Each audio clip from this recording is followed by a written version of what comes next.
अस्सलाम वालेकुम दोस्तों, मैं हूं अवैस रज़ा। आप देख रहे हैं हमारा यूट्यूब चैनल मुल्तान पैट्स। उम्मीद करता हूं दोस्त खैरियत से होंगे। इस वक्त हम मौजूद हैं लाहौर में। कवर करने के लिए आए हैं मकाउस का ब्रीडिंग फार्म। आए आपकी मुलाकात कराते हैं फार्म के ओनर से। पाकिस्तान का बहुत बड़ा नाम जनाब जमील नाज साहब अल मरूफ बर्ड्स प्लैनेट पर।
इस साइड पे वैसे भी मेरे पास सारे मकाउस लगे हुए हैं। ये स्पेशली जो केजेस है ये डिज़ाइन ही मकाउस के लिए किए गए हुए हैं। इसमें मोस्टली जो पेयर्स हैं मकाउस के हैं और कुछ एक दो मेजर मिचल के हैं, एक दो लोटिनो गाला के हैं और बाकी दूसरी साइड पे मैं आपको दिखाता हूँ। जमील भाई, ये इतने हाइट पर क्यों है केजेस? मकाऊ जो है जी वो हमेशा हाइट पे ब्रीड करना पसंद करता है। अगर इसको स्टडी किया जाए, नेचर में देखा जाए तो ये जो अपना नेस्टिंग करता है ये बहुत ज़्यादा हाइट अपने आप को सिक्योर फील करता है। तो हम भी जितने भी मकाउस वाले दोस्त हैं, अब जितनी भी केजिंग हो रही है लेटेस्ट वो इसी स्टाइल से हो रही है कि जो मकाऊ का बॉक्स है वो हाइट साइड पे हो और उसको सिक्योर फील करे। नेस्टिंग जो आपका फीडिंग साइड है वो अलहदा हो और जो आपका ब्रीडिंग बॉक्स है वो अलहदा। जी ये काकाटू है जी, मेजर मिचल इसको बोलते हैं जी। और माशाल्लाह one of my favourite parrot है जी। और ये अल्लाह ताला के इसमें आप खूबसूरती देखें, नेचर देखें। ठीक है, इसको गाला मेजर मिचल काकाटू बोलते हैं। जमील भाई, क्या ये फॉर सेल है? नहीं प्यारे भाई, ये मेरा अपना ब्रीडिंग स्टॉक है। इंशाल्लाह बच्चे आएंगे तो सीज़न में ज़रूर दोस्त जो लेना चाहे उनको मिल जाएंगे। अभी ये फॉर सेल है। जमील भाई, ये कितनी एज में ब्रीड करना स्टार्ट कर देते हैं? 5 से 6 साल में। जमील भाई, इन्हें फीड में क्या दे रहे हैं? इनमें वेजिटेबल्स, फ्रूट्स, पैलेट्स, जो हमारे सीड मिक्स होते हैं वो, और देन इसमें मल्टीविटामिन, वो डिपेंड करता है कि इस समय किस चीज़ की ज़रूरत है। जब ये अभी कुछ दिन पहले हमने इनकी डिवॉर्मिंग कराई है, पेट के कीड़े वगैरह जो हैं उनको मारा है। उसके बाद आजकल फिर प्रोबायोटिक का कोर्स करवाया ताकि जो इनके पेट के मसाइल हैं वो हल हो जाएं। और फिर अब जो है ब्रीडिंग सीजन में इनको मल्टीविटामिन और ब्रीडिंग फार्मूलाज वगैरह करवाए जाएंगे। डिवर्मिंग आप किस चीज़ से करते हैं? हमारे पास ये वेटाफार्म ऑस्ट्रेलिया की वर्म जेल आउट होती है जी, उससे ये डिवॉर्मिंग होती है और वो बहुत सेफ़ है। इवन ब्रीडिंग सीजन में भी आप उससे करवा सकते हैं। जमील भाई, आपने केज साइज क्या दे रखा है इन्हें? ये है जी 8x4x5, 8-4-5 साइज है जी। ये मिलिट्री मकाऊ है और ये काफ़ी नायाब बर्ड है। ये दुनिया में एक बहुत ही रेयर कह सकते हैं इसको है। और ये अल्हम्दुलिल्लाह मेरे पास लास्ट ईयर ब्रीड किया था, लेकिन बाद किसी से मैं इसके बच्चे नहीं ले सका और इंशाल्लाह इस चीज़ में होप है कि ये अच्छा रिजल्ट देगा मेरे पास। जमील भाई, आप इंक्यूबेशन करते हैं या इनके नीचे रखते हैं अंडे? नहीं, ये जो मोस्टली जो बड़े बर्ड्स हैं इनको इंक्यूबेशन ही करनी पड़ती है, क्योंकि नॉर्मली जो इनकी नेचुरल इंक्यूबेशन है उससे अच्छे रिजल्ट्स नहीं आते। अब तो इंक्यूबेशन इतनी इन हो गई कि लोग लव बर्ड को भी इंक्यूबेटर के जरिए ब्रीड करवा रहे हैं और इंक्यूबेट करवा रहे हैं। ये तो बड़ी स्पीशीज़ को तो फिर मजबूरी है इंक्यूबेटर की। जमील भाई, बहुत से दोस्तों ने मकाऊ के पेयर लगा रखे हैं लेकिन उनके पास ब्रीड नहीं आती, वो परेशान है, तो उनके लिए कोई टिप्स वगैरह दें? वैसे भाई असल में ये जो बड़े बर्ड्स हैं इनमें साथ जो सबसे मेन गेम है वो है पेशेंस की। असल में दोस्तों को ये बताया जाता है जब भी वो बर्ड वो खरीदते हैं या बाहर से वाइल्ड कॉट आते हैं या इंपोर्ट होते हैं कि ये अडल्ट प्योर है, मोस्टली वो मेच्योर नहीं होते। 2-2.5 साल का बर्ड होता है, वो दोस्त लगा के बैठ जाते हैं और फिर पता चलता है कि बर्ड ने ब्रीड तो करना है कुछ 6 ईयर में जाके, ठीक है। तो वो इतनी पेशेंस लोग दिखाते नहीं है। तो सबसे पहले इसकी एज का आपको आइडिया होना चाहिए कि एज कितनी है इस वक्त, और दोनों जो बर्ड्स हैं उनकी एज ऑलमोस्ट सेम होनी चाहिए ताकि पेयरिंग प्रॉपर हो सके। यही तो चीज़ है जो बंदा वक्त के साथ साथ सीखता है। जी ये स्कारलेट है जी, माशाल्लाह, एज मैं पहले बताया कि one of my favourite parrots में स्पीशी है, और ये मेरा ड्रीम बर्ड्स कहते हैं। अब तो ड्रीम ही रहा अल्हम्दुलिल्लाह, लेकिन ये शुरू से ही मेरा था कि मैं अगर कभी मौका मिला तो मैक्सिमम स्कारलेट पे जाऊंगा। वैसे भी देखिए, सबसे जो मेन चीज़ होती है वो आपकी डाइट होती है कि आपने डाइट को बैलेंस करना होता है कि जो बर्ड है वो उसको प्रॉपर बैलेंस डाइट मिले, कितनी वेजिटेबल चाहिए, कितने फ्रूट्स चाहिए, कितने आपको उसने लोकल सीड मिक्स देने हैं, नट्स देने हैं, ये सारी चीज़ें आपने कैलकुलेशन करके देनी है। अगर दोस्त कहेंगे तो कोई मांगेगा तो मैं उनको पूरा जो शेड्यूल है वो इंशाल्लाह शेयर कर दूँगा। जमील भाई अक्सर कहते हैं कि स्कारलेट बड़ा हार्ड ब्रीडर है। माशाल्लाह आपने शौक कर रखा है और कामयाबी से ब्रीड हासिल कर रहे हैं। थोड़ा हमारे व्यूवर्स को बताएं, क्या आप ऐसे विटामिन्स वगैरह दे रहे हैं, खुराक दे रहे हैं जिसकी वजह से ये अच्छी ब्रीड कर रहे हैं? इसमें सबसे जो मेन की है वो तो मैंने पहले बोला कि वो पेशेंस है कि आपने बर्ड को उसकी प्रॉपर मेच्योरिटी पे, ब्रीडिंग एज पे जाने देना है, ठीक है। और उसके बाद आपने जब बर्ड्स की पेयरिंग करनी है तो ये देखना है कि प्रॉपर उनकी बॉन्डिंग है या आपस में कि नहीं है, फीमेल को एक्सेप्ट कर रही है या नहीं कर रही। इसके बाद आपने विटामिन वगैरह प्रॉपर ब्रीडिंग सीजन में और नट्स वगैरह जो हम बहुत ज़्यादा देते हैं ताकि इनका फैट लेवल जो है वो प्रॉपर जितनी इनकी रिक्वायर्ड फैट उनको मिल सके और ये प्रॉपर ब्रीडिंग मोड में जा सके। जमील भाई अक्सर मैंने देखा है हमारे पाकिस्तान में क्या करते हैं, कोई जोड़ा लगाते हैं, सिर्फ खाने में उन्हें दाना डाल देते हैं या सॉफ्ट फूड डाल देते हैं। तो मैं ये चाहूँगा कि आप हमारे व्यूवर्स को, देखने वालों को, कुछ जो इम्पोर्टेड मेडिसन है, ठीक है, ये विटामिन वगैरह है, वो भी रिकमेंड करें जिससे ब्रीड आ सके, ब्रीड में इंक्रीज हो सके। अक्सर बर्ड्स वगैरह होते हैं, बर्ड इनफर्टाइल कर रहे होते हैं। असल में वैसे भी अब तो माशाल्लाह बहुत ज़्यादा अवेयरनेस हो गई है।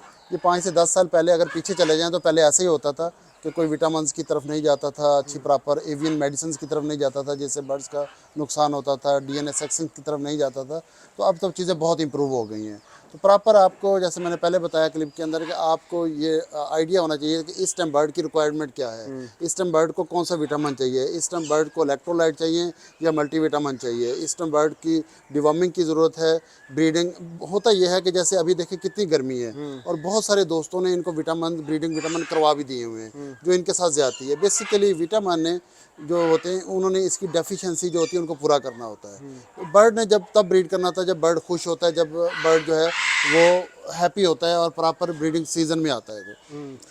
जमील भाई जिस तरह से मैं देख रहा हूँ धूप भी आ रही है परिंदों पर, जी। गर्मियों का मौसम है, तो जून में भी यही लोकेशन होगी, क्या इन्हें गर्मी असरअंदाज नहीं करती? नहीं, वैसे भी गर्मियों में हमने इनको फ्लाइट में रखा हुआ था, बड़े केज में सारे शिफ्ट किए हुए थे। उसकी वीडियो मैंने शेयर की थी दोस्तों के साथ। और अभी ये 1 हफ़्ता पहले हमने वापस इनको सेटिंग शुरू की है ताकि ये अपना जो है बॉक्सेस वगैरह में जाना आना शुरू। ये 15-20 दिन, महीना एक लगेगा इनको दोबारा अपने केज में सेट होने में। उसके बाद ये तब तक मौसम बेहतर हो जाएगा और ये ब्रीडिंग की तरफ। ये मेरा फिर अगेन मेजर मिचल का पेयर है, ये सेकंड पेयर है और ये अल्हम्दुलिल्लाह ब्रीडिंग के लिए रेडी है। लास्ट ईयर ये मेट करता रहा, ठीक है। और ये वन ऑफ माई फेवरेट जो है वो पैरट में आता है जी, और खूबसूरत तरीन चीज़ है जी जमील भाई, क्या कोई दोस्त शौक करना चाहे, क्या इन्हें ये बड़ा पेयर मिल जाएगा? हाँ नहीं, बड़ा पेयर मेरा कोई भी फार सेल नहीं है जी। ये मैंने बड़ी मेहनत से, मोहब्बत से इकट्ठे किए हुए हैं, ठीक है। और इंशाल्लाह इनकी ब्रीड अगर आएगी तो देन हम दोस्तों के साथ ज़रूर शेयर करेंगे। जमील भाई मैंने अक्सर देखा है जी, काकटू में क्या होता है, वो अपने पर नोच लेते हैं, गंजे हो जाते हैं, अपने परों को नोचते हैं। उसकी क्या वजह है और क्या उसका इलाज है? तो वैसे भी मोस्टली जो कॉकटूज़ हैं अगर वाइल्ड में देखा जाए तो ये अपने फैदर्स के साथ भी नेस्टिंग करते हैं, उससे भी ये हो जाता है। दूसरी बाज़ दफ़ा जो बर्ड है वो स्ट्रेस में आके भी आ जाता है, या बाज़ दफ़ा बर्ड जो है वो दोनों की आपस में अंडरस्टैंडिंग नहीं हो रही, ठीक है, तो उस तरीके से भी जब ये फाइट करते हैं आपस में देन भी आपने तो ये इसकी मल्टीपल रीजंस हो सकती है। और इसकी इलाज क्या है?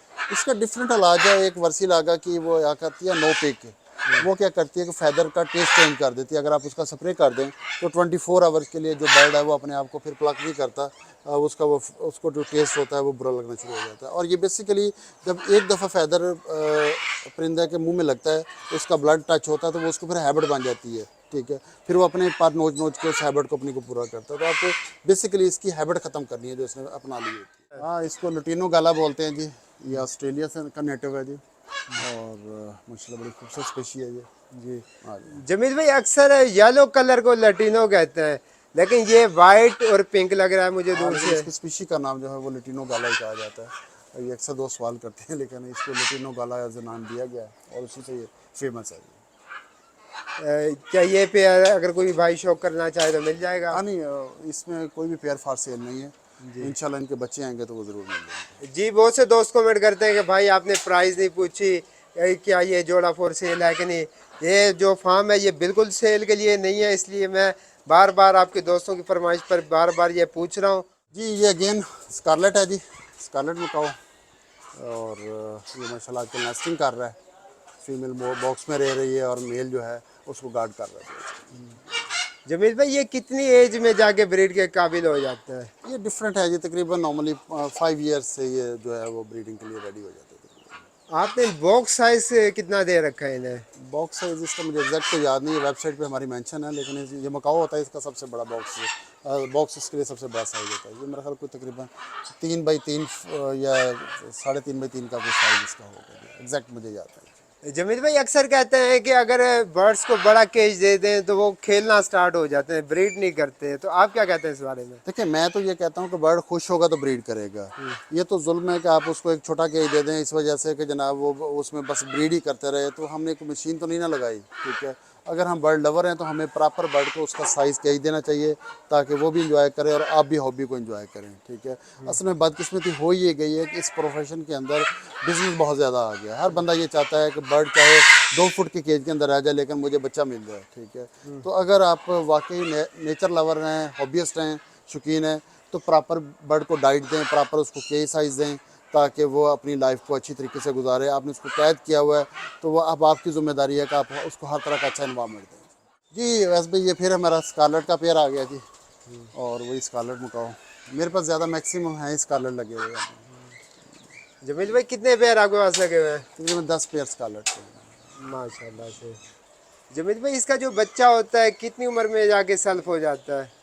इसका बच्चा तकरीबन आप सेल्फ की बात कर रहे हैं जी। तो 7 माह, तकरीबन 7 माह में सेल्फ हो जाता है, 6 से 7 माह। जमील भाई स्कारलेट में वाइल्ड पेयर अच्छी ब्रीड करता है या कैप्टिव बर्ड ज़्यादा अच्छी अच्छा, ब्रीड करता है? कैप्टिव ज़्यादा अच्छा है। कैप्टिव अच्छी करता है। अगर इंक्यूबेशन की जाए तो कितने क्लच लिए जा सकते हैं इनसे? मैंने स्कारलेट के एक सीज़न में 5-5 क्लच भी लिए हुए हैं और बाद दफ़ा 2-2 क्लच भी। ये डिपेंड करता है कि आपका जो पेयर है वो कैसे चल रहा है। जैसे मैंने पहले बताया कि बाद दफ़ा क्या होता है कि जब फर्स्ट टाइम पेयर चलता है तो वो ज़रा ज़्यादा क्लच कर जाता है, ठीक है। और अगर आप 3 क्लच लेके रोक दें फिर अगले साल वो 3 ही करेगा। अगर पहले साल आप 5 ले लें अगले साल वो 2 कर देगा। ये फिर हमारा स्कारलेट आ गया जी, और ये स्कारलेट मकाओ का ही पेयर है हमारे पास। जमील भाई डीएनए कितना लाजमी है? अक्सर मैंने देखा है दोस्त क्या करते हैं, ग्रे पैरेट का पेयर ले लेते हैं, 3-3 4-4 साल अपने पास बिठाते हैं, ब्रीड नहीं आती, लोग मशवरा देते हैं कि भाईजान जाके इनका डीएनए कराएं। जब डीएनए कराते हैं तो 4 साल बाद पता लगता है जी ये दोनों मेल हैं। आप क्या कहते हैं, डीएनए कराना लाजमी है या आई से, शक्ल से, सूरत से देख के भी अंदाज़ा लगाया जा सकता है? नहीं, आई से 100% अंदाज़ा नहीं होता, चाहे वो ग्रे हो चाहे मकाओ हो। मोस्टली लवर्स में भी नहीं होता, अक्सर स्पीशीज़ में नहीं अंदाज़ा होता। कुछ मैंने देखा है, हम दुकानदार दोस्त कह देते हैं ये नर बैठा है, ये मादी बैठी है, लेकिन उसमें ऑथेंटिसिटी बिल्कुल कोई नहीं होती। आपको 100% डीएनए करवाना चाहिए। पहले डीएनए यूके से या वैसे इंडिया से करवाया जाता था। अल्हम्दुलिल्लाह बर्ड्स प्लानर ने वीडियल के साथ मिलके 10 साल पहले एक लैब बनाई है जो पूरे पाकिस्तान को सर्व कर रही है, और बड़े नॉमिनल से चार्जेस हैं। 650 रुपये पर बर्ड आजकल मेरे चार्जेस हो गए हैं, तो डीएनए कराने में कोई हर्ज नहीं। जमील भाई ये बात और मैं ये भी कहूँगा कि अगर आपको एक पेयर मिल रहा है विद डीएनए पेपर्स, आप फिर उसका डीएनए कराएं।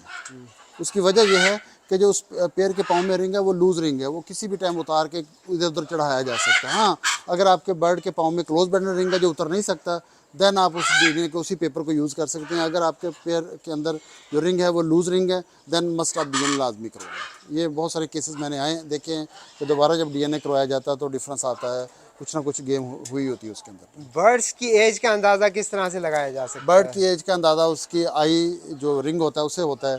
नॉर्मली जो छोटा बर्ड है उसकी जो आई रिंग होता है वो ब्लैक से स्टार्ट होता है, फिर वाइट, फिर येलो कन्वर्ट होता जाता है, और जितना वो येलो डीप होता जाता है उसी से फिर अंदाज़ा होता है कि इस बर्ड की क्या एज होगी।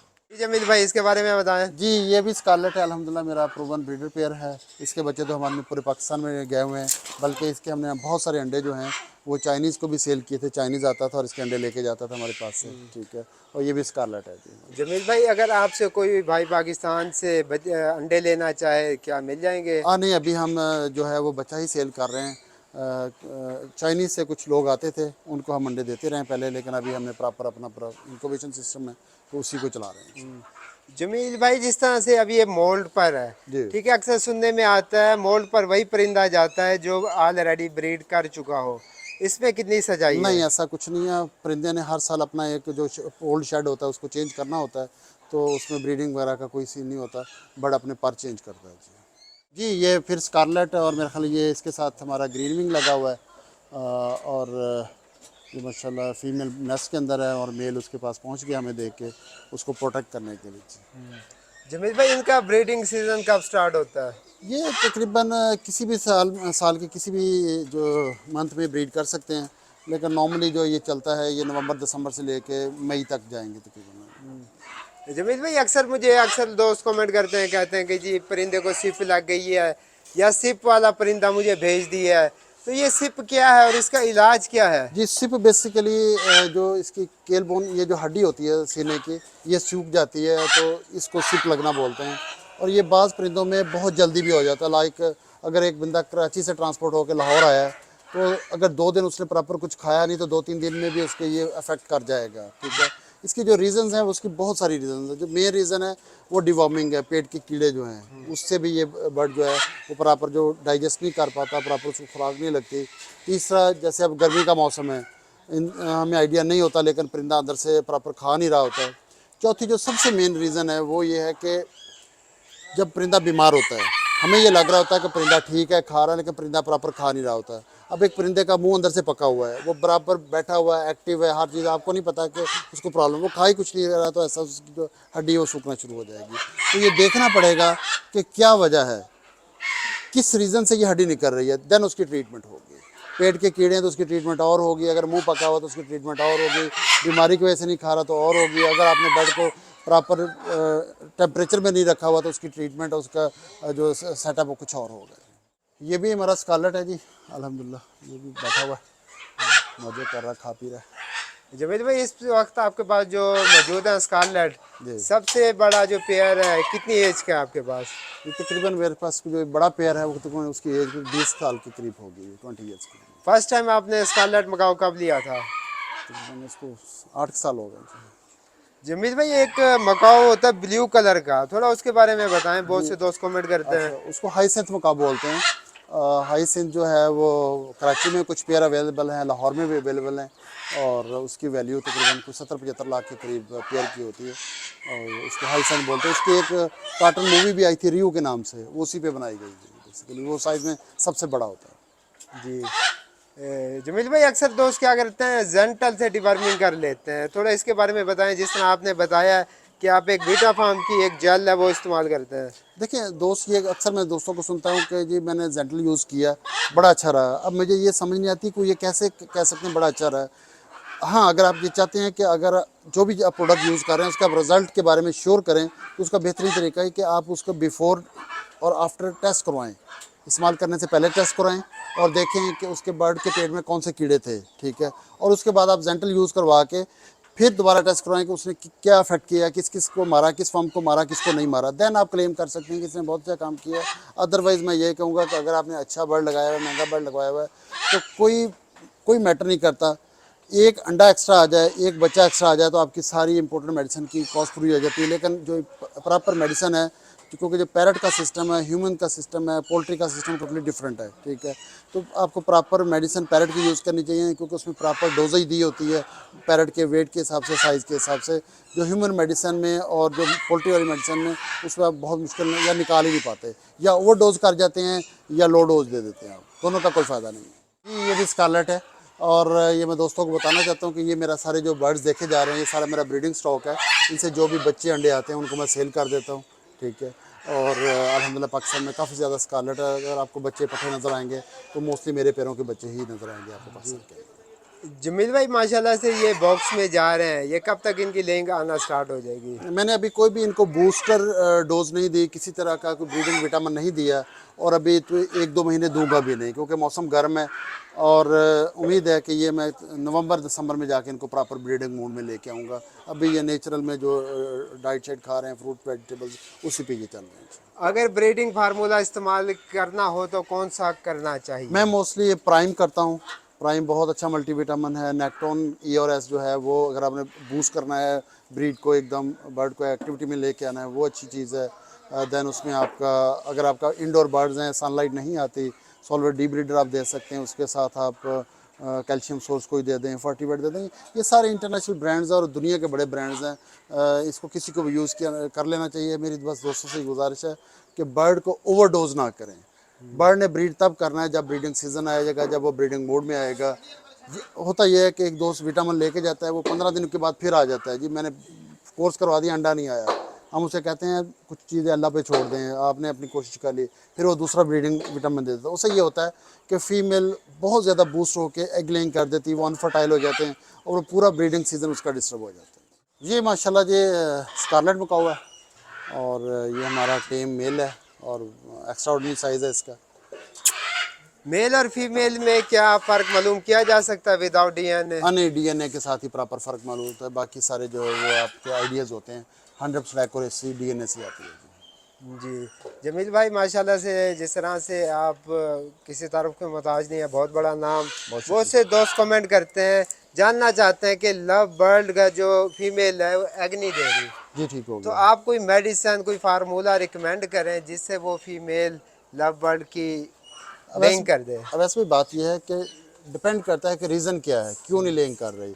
ब्रीडिंग सेटअप में नहीं अभी आई, प्रॉपर उसकी पेयरिंग नहीं हुई, मेल फीमेल के साथ बॉन्डिंग नहीं हुई, बहुत सारी रीजंस हैं, ठीक है। मैं जस्ट डेफिनेटली जो भी विटामिन्स हैं वो बूस्ट करते हैं, ब्रीडिंग के मोड में लेके आते हैं। लेकिन मेरा ख्याल में जो हॉबियस्ट होता है, इसी चीज़ का नाम हॉबी है कि हॉबियस्ट ने अपनी बर्ड्स को ऑब्जर्व करना है कि क्या वजह है, क्या कमी है, उसकी कोई प्राइवेसी की कमी है बर्ड्स के अंदर, उसके अंदर कोई डाइट की कमी है, उसके अंदर विटामिन की कमी है, वो उसको पूरा करेगा तो इंशाल्लाह वो चीज़ कवर हो। भाई मैं आपसे एक शिकवा शिकायत करना चाहूँगा। जिस तरह से आपको मालूम है कि ब्रीडिंग सीज़न की आमद है, हर साल एक इशू आता है ब्रीडिंग सीज़न के मिड में जाके, सेंटर में जाके, कि केटी शार्ट है, केटी नहीं मिल रही, केटी ब्लैक पर बिक रही है।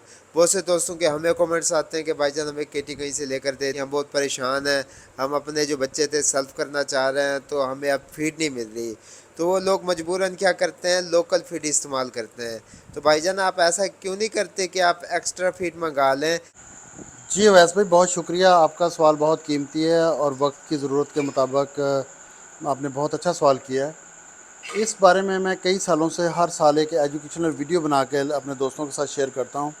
देखिए बात यह है कि जो फीड आती है या मेडिसिन आती हैं, वो कुछ लाइक केटी यूएसए से आती है, ट्रॉपिकन हैगन जो है वो कनाडा से आती है, नेक्टॉन वाली जर्मनी से आती है, वेटाफार्म की जो फीड है वो ऑस्ट्रेलिया से आती है। तो इसका ऑर्डर प्रोसेस और यहाँ तक पहुँचने का जो टाइम है वो 3-3.5 माह लग जाते हैं। हम दोस्तों से ये गुजारिश करते हैं कि जब आपका ब्रीडिंग सीज़न शुरू होता है तो आप अपना रिक्वायर्ड स्टॉक, अगर आपके जहन में है कि आपको ब्रीडिंग सीज़न में 10 कार्टन लगेंगे, तो आप 10 नहीं तो 8 कार्टन ख़रीद लें, ठीक है। उससे हमें क्या बेनिफिट होगा कि हमें पता चलेगा कि हमारे पास स्टॉक जो है वो कम हो रहा है, हम नेक्स्ट ऑर्डर प्लेस कर देंगे। हॉबियस्ट क्या करता है कि हॉबियस्ट अपना स्टॉक नहीं खरीदता, ना मेडिसिन का, ना विटामिन का, ना फीड का, वो चुप करके बैठा रहता है। और जैसे ही मई फरवरी मार्च में जाके एकदम ब्रीड ज़्यादा आती है तो जो हमारे पास स्टॉक पड़ा होता है वो 15 से 20 दिन में या 1 महीने के अंदर ख़त्म हो जाता है। अब हम जब उसको ऑर्डर ख़त्म होने लगता है और दोबारा ऑर्डर प्लेस करते हैं तो उसमें जो गैप आता है वो कवर नहीं कर पाते। ये कैसे पॉसिबल है कि अगर मेरे पास गोदाम के अंदर 2 कंटेनर पड़े हुए हैं तो मैं 2 और बिला वजह कर दूं? ये एक्सपायरी वाली आइटम है, हमने भी अपने आप को सिक्योर करना होता है। ये हॉबियस्ट का काम है, शौकीन का काम है कि वो जब उसको पता चले कि जब ब्रीडिंग सीजन शुरू हो गया है उसके 10 कार्टन लगने हैं तो वो 8 कार्टन ख़रीद के अपने पास एक प्रॉपर टेम्परेचर वाली जगह पे रख ले, ताकि वो बाद में गंदी मंदी जगह से जाके या 2 नंबर फीड या महंगी फीड ना उसको खरीदनी पड़े, वो ब्लैकमेल ना हो। ठीक है, तो मेरा ख्याल में ये एक बड़ा ही मुनासिब मैंने आपको इसका हाल बताया है कि अगर मुझे लगता है कि मुझे इस सीज़न में 2 महीने बाद मुझे फीड की ज़रूरत पड़नी है, 3 महीने बाद करनी है, तो मैं वो स्टॉक ख़रीद लूँ ताकि जो इम्पोर्टर है उसको भी पता चल सके उसके पास स्टॉक ख़त्म हो रहा है, वो मज़ीद ऑर्डर कर सके। जी जमील भाई, मैं लास्ट पे ये कहना चाहूँगा, क्योंकि आप पाकिस्तान में ऑथराइज्ड डीलर हैं, तो कंपनी वालों से रिक्वेस्ट करें कोई वेरिफिकेशन सिस्टम बनाएं जिससे ये मालूम हो कि आया ये फीड ओरिजिनल है या 2 नंबर तो नहीं। जी बिल्कुल, ये वेरिफिकेशन सिस्टम है, क्यों नहीं है। उनकी वेबसाइट के ऊपर जाके जो बैच नंबर है वो आप उसको टैली कर सकते हैं, एक्सपायरी को चेक कर सकते हैं, हर चीज़ को आप टैली कर सकते हैं। ठीक है, लाइक वाटा फार्म की अगर कोई प्रोडक्ट आपको इधर उधर से कहीं से मिल रही है, तो क्योंकि वाटा फार्म के हम सोल डिस्ट्रीब्यूटर हैं, तो आप पूछ सकते हैं कि जनाब ये जो फीड है, ये जो मेडिसिन है ये उस बंदे के पास कहाँ से पहुँची। अगर तो उसके पास ऑथराइज डीलर से आई है तो देन अंडरस्टैंड आप हमसे भी पूछ सकते हैं। लाइक आप मुल्तान से, तो आप हमसे पूछ सकते हैं कि मुल्तान में फ़लाँ बंदा आपसे ये प्रोडक्ट लेके बेच रहा है या नहीं बेच रहा है।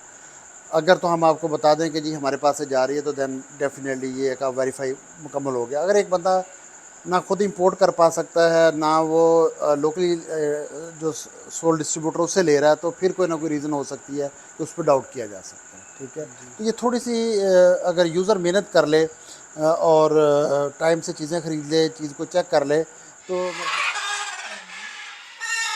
ब्लू एंड गोल्ड मकाओ जी, ये भी ग्रीन विंग है जी। क्या दे रहे हैं आप फीड में इन्हें? सीड, फ्रूट्स, वेजिटेबल्स और पैलेट्स। और वेटरनरी में क्या दे रहे हैं? विटामिन्स में मैं मोस्टली प्राइम यूज़ करता हूँ। ब्रीडिंग सीजन में एक दफ़ा जो है वो नेक्टोन और सॉल्वेट डी ब्रीडर और डी न्यूट्रिकल एज ए कैल्शियम सोर्स देता हूँ जमील भाई, इसके बारे में बताएं। जी। ये भी ग्रीन विंग है जी, और ये भी अल्हम्दुलिल्लाह प्योर मेच्योर पेयर है। जमील भाई, क्या ये फॉर सेल है? हाँ नहीं है, इनमें से कोई भी पेयर फॉर सेल नहीं है, ये सारा मेरा ब्रीडिंग स्टॉक है। इनकी ब्रीड मिल जाएगी? ब्रीड इंशाल्लाह मिल जाएगी ज़रूर जी। जमील भाई, ये कितने क्रॉस करते हैं साल में? ये डिपेंड करता है, बाद दफ़ा 3 क्लच भी कर देता है, 2 भी कर देता है। एक साल ज़्यादा कर जाएगा तो नेक्स्ट ईयर जो है वो उस हिसाब से कम रेशो आ जाएगी क्लचेस की। जमील भाई, केज साइज क्या दे रहे हैं आप? ये है जी तकरीबन 8 बाई 4.5 बाई 5। भाई, ग्रीनिंग जो होता है बहुत टफ ब्रीडर है, हार्ड ब्रीडर है जी बिल्कुल तो ऐसा। हमारे देखने वालों को कोई टिप्स ट्रिक दे जिससे वो कामयाबी से ब्रीड हासिल कर सके। अब ऐसे जो ग्रीन विंग है, इसका सिर्फ एक ही की है कि आपने इसका फैट लेवल जो है वो पूरा करना होता है। नॉर्मल जितने भी मकाउज हैं उन सबसे इसका फैट ज़्यादा चाहिए होता है। ठीक है, और अगर आप ब्रीडिंग सीजन में इसको, जैसे हमारा अखरोट होता है, उसका ऑयल वगैरह दें तो ये फैट लेवल इसका बहुत अच्छा इंक्रीज़ हो जाता है। जमील भाई, आपके पास ग्रीन विंग के कितने पेयर मौजूद हैं? तकरीबन 5 पेयर मेरे पास में। हाँ, कि वैसे भाई ये स्कारलेट का पेयर है माशाल्लाह, और scarlet one of my favourite bird जो है मकाउज में आता है। ठीक है, तो मेरे पास मोस्टली जो कलेक्शन है वो स्कारलेट की ही है जी। वैसे भाई ये ग्रीन विंग है, और ये ग्रीन विंग की फ़ीमेल है, और इसके साथ जो है वो स्कारलेट का पेयर है, मेल है, और ये अल्हम्दुलिल्लाह मेरा ब्रीडर पेयर है। और ये जो है ये स्कारलेट ऊपर बैठा हुआ है जी। ये कैटलीना मकाऊ है जी, और इसके साथ जो मैंने दूसरा पीस लगाया हुआ है वो ब्लू एंड गोल्ड है। ये असल में पेयर था फ्लाइट में, तो इन दोनों की बॉन्डिंग हो गई आपस में, तो इनको मैंने ऐसे ही पेयर को ब्रेक कर दिया, यानी ब्लू एंड गोल्ड से हटा के कैटलीना और ब्लू एंड गोल्ड का पेयर लगा दिया। ये ब्लू थ्रोटेड मकाऊ है जी। इसका हमारे पास ये फीमेल है, अगर किसी के पास मेल अवेलेबल हो तो हम ख़रीदना चाहेंगे तो ज़रूर रब्ता करें, हमें बताएं जी। जमील भाई, ये मकाओ के इकसाम है या म्यूटेशन में है? ये एक साम है जी।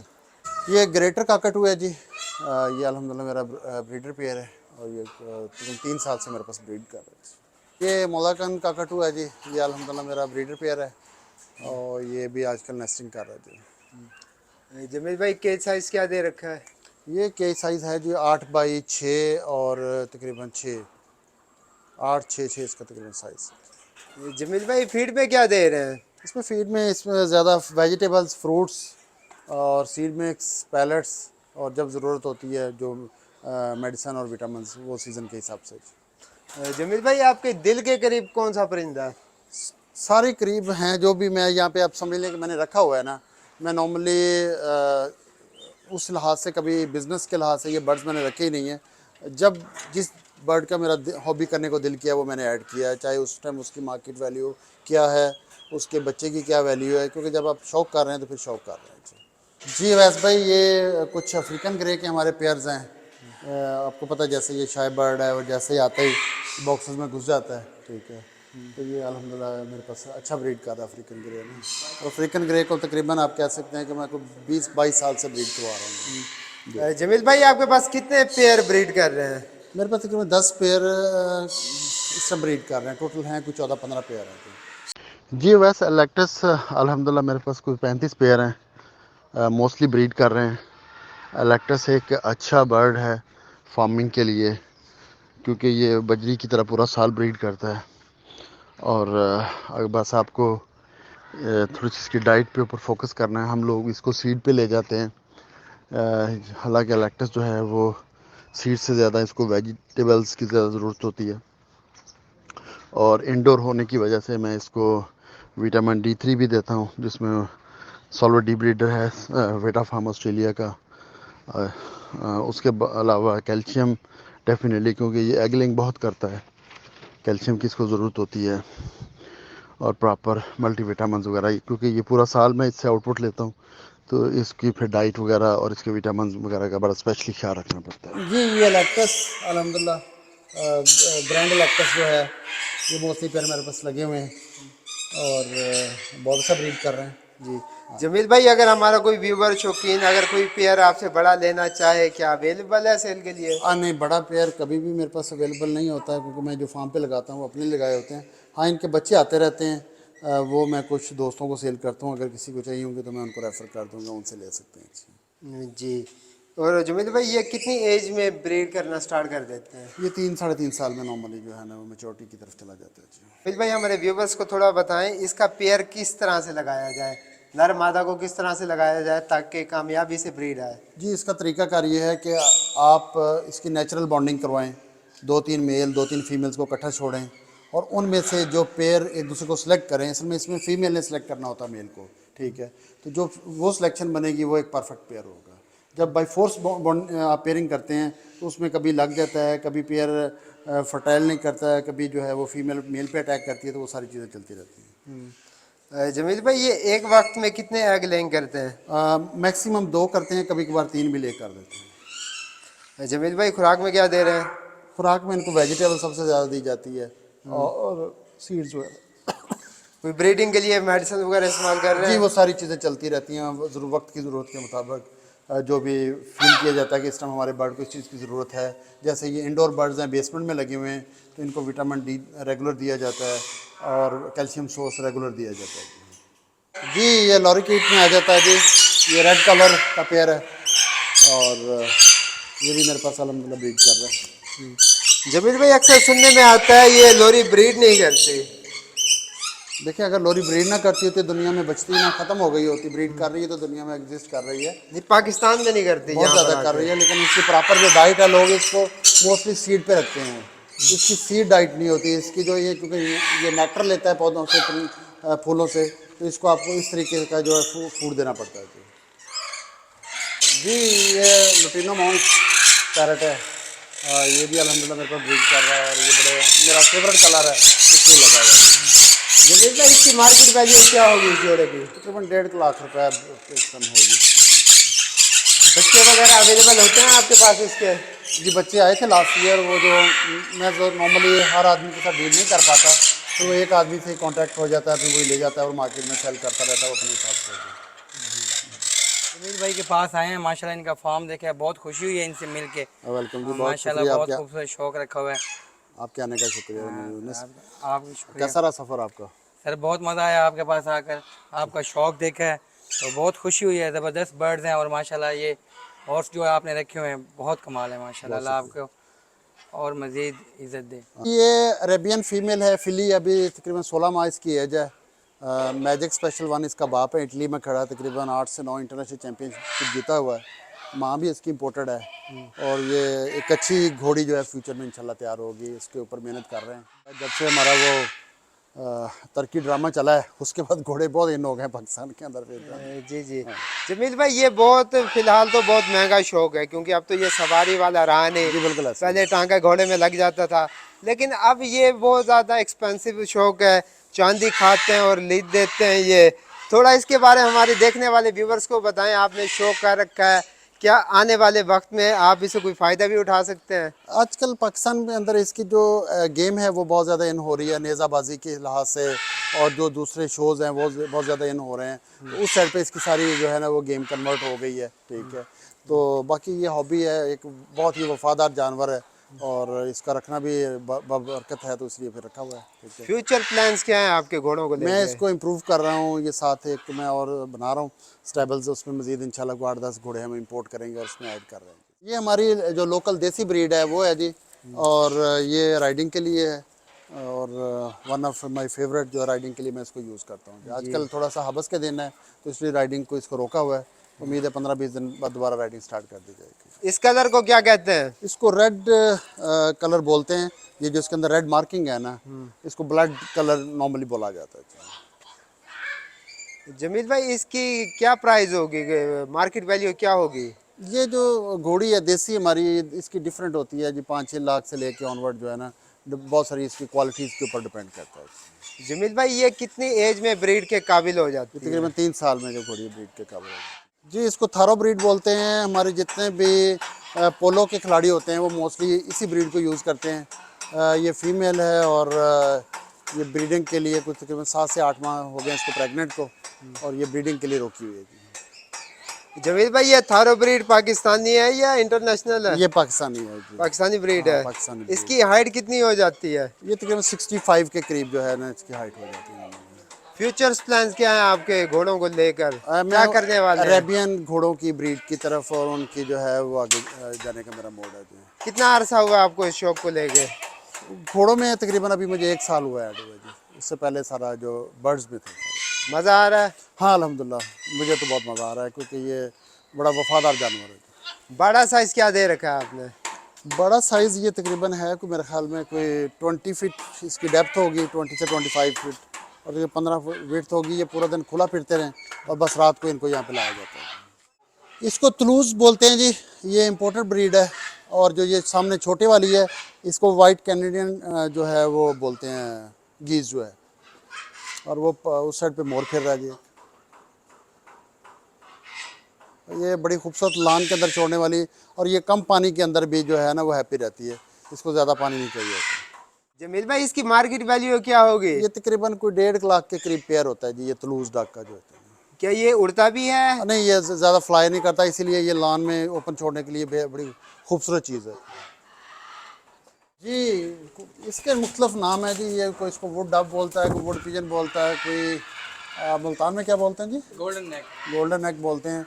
लेकिन मेरे पास अल्हम्दुलिल्लाह सक्सेस ये है कि यहाँ पे ये ब्रीड कर रहे हैं। मेरे पास काफ़ी बच्चे आए हैं इनके ना यहाँ पे जी। जैसा मैंने बताया कि ये अल्हम्दुलिल्लाह पाकिस्तान में मेरे पास ब्रीड कर रही है। तो ये जो वुड डव है ये इसके बच्चे मेरे ख्याल में आए हुए हैं मुख्तलिफ हमारे पास। ये देखिए इसके बच्चे हमारे पास हैं, ठीक है। और इस पेयर के 2 बच्चे हैं इस टाइम हमारे पास, और इसके 2 बच्चे जो हैं वो ऑलमोस्ट हमारे पास हैं। ये फेजेंट है जी, लेडी फेजेंट बोलते हैं इसको। ये जो बड़ी टेल वाला ये मेल होता है और साथ उसके दूसरी फीमेल होती है जी। बर्ड्स में मोस्टली जो मेल होता है वो ज़्यादा अट्रैक्टिव और खूबसूरत होता है। इसको लेडी फेजेंट बोलते हैं। इसमें जो मेल है वो लंबी टेल वाला मेल है, और जो इसके साथ 2 फीमेल्स हैं जी इसकी जी। इनसे ब्रीड आप इंक्यूबेटर के जरिए ले रहे हैं या ये इनके इनकोबेट करेंगे जी। इनके जो अंडे हैं सारे ब्रीड कर रहे हैं आपके पास? जी अल्हम्दुलिल्लाह जी। ये रेड गोल्डन फेजेंट है जी, और साथ इसकी फीमेल है। ये भी माशाल्लाह बहुत ही खूबसूरत और बड़ा ही कलरफुल होता है जी। जमील भाई इसे उर्दू में क्या कहते हैं? फेजेंट सुरखाब जैसे बोलते हैं ना। असल में हमें कुछ लोग सुरखाब इसको बोलते हैं, कुछ वो जो डाक केक होती है उसको सुरखाब बोलते हैं। ये डिफरेंट इसमें जो कॉन्फ्लिक्ट है हमारे। लेकिन रेड गोल्डन फेजेंट इसका जो साइंटिफिक नेम है, जो यहाँ पे मोस्टली जो ये असल सुरखाब के पर हैं कौन से? जो इसका पर लंबे नज़र आ रहे हैं ये अभी इसका पूरा नहीं हुआ फेदर, ये अभी मोल्ड प्रोसेस कर रहा है अपना। जमील भाई बहुत बहुत शुक्रिया आपके कीमती वक्त का। आपका फार्म विजिट किया, माशाल्लाह से बहुत मज़ा आया। अल्लाह पाक आपके शौक को नजरे बद से बचाए। जमील भाई सबसे पहले आप अपनी लोकेशन बता दें। वैसे भाई हम लोकेट करते हैं राइवन रोड के ऊपर लाहौर के अंदर। और बाकी जो अगर कोई दोस्त मिलना चाहे तो सबको पता है हमारा बर्ड्स प्लानेट के जो स्टोर्स हैं फैसल टाउन में, समनाबाद में मॉडल टाउन में, वहाँ पे विजिट कर सकते हैं। हमारी सारी प्रोडक्ट्स और मैक्सिमम बर्ड्स वहाँ पे होते हैं, तो वो देख सकते हैं। हमें वहाँ उनको प्रॉपर गाइडलाइन वहाँ से मिल सकती है। जी, एड्रेस भी बता दें जो मेन है जहाँ पे आपसे मुलाकात हो सकती है। मैं ज़्यादा बैठता हूँ फैसल टाउन 16C के ऊपर, जहाँ पे ये अकबर चौक के पास आता है, ठीक है। और अगर दोस्त एड्रेस फ़ोन नंबर नोट करना चाहे तो मैं बोल देता हूँ। हमारा जो मेन फ़ोन नंबर है वो है 0311 222 845 जो है ना, ठीक है। तो ये हमारा नंबर है। और आपका इतनी दूर से आने का बहुत शुक्रिया, ठीक है। हमें बहुत खुशी है कि आप तशरीफ़ लाए। जी जी, जमील भाई बहुत बहुत शुक्रिया आपके कीमती वक्त का। आपसे हम लेते हैं इजाज़त, इंशाल्लाह नेक्स्ट टाइम मिलेंगे किसी नेक्स्ट वीडियो के साथ। तब तक के लिए अल्लाह हाफिज़। अल्लाह हाफ़िज़। Thank you.